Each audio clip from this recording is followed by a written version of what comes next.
क्या आपको पता है कि इस संसार की सबसे शक्तिशाली वस्तु क्या है और क्या वो आपके पास भी है? और अगर है तो क्या आप उसका प्रयोग करना जानते हैं? आइए इस कहानी के माध्यम से इन बातों को समझते हैं। एक दिन गुरुकुल के शिष्यों में इस बात पर बहस छिड़ गई कि आखिर इस संसार की सबसे शक्तिशाली वस्तु क्या है। कोई कुछ कहता तो कोई कुछ। जब पारस्परिक विवाद का कोई निर्णय ना निकला तो फिर सभी शिष्य गुरुजी के पास पहुंचे।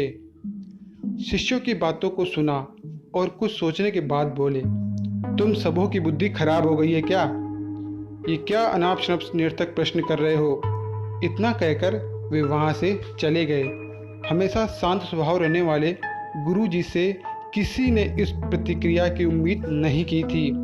सभी शिष्य क्रोधित हो उठे और आपस में गुरुजी के इस व्यवहार की आलोचना करने लगे। अभी वे आलोचना कर ही रहे थे कि तभी गुरुजी उनके समक्ष पहुंचे और बोले, मुझे तुम सब पर गर्व है।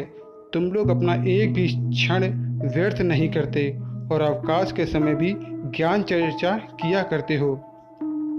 गुरुजी से प्रशंसा के बोल सुनकर शिष्य गदगद हो गए।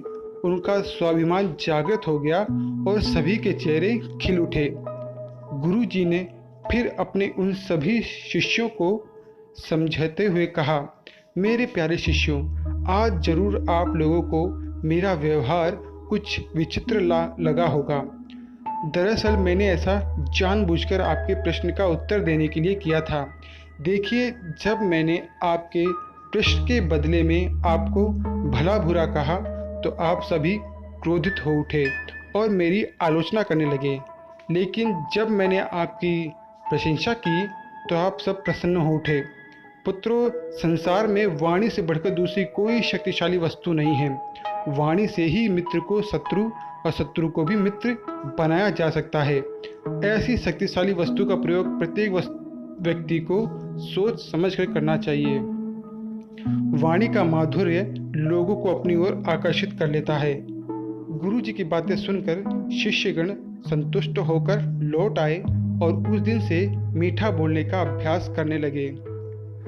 हमारी बोली या हमारी वाणी बेहद शक्तिशाली होती है। ज़रूरत है इसका सही प्रयोग करने की। यदि हम अपनी बोली अच्छी रखते हैं और अपनी बात बिना औरों को ठेस पहुंचाए हुए कहते हैं तो ये हमारे व्यक्तित्व को संवारता है और हमें लोगों के बीच में लोकप्रिय बनाता है। तो मीठा बोलें जब भी बोलें।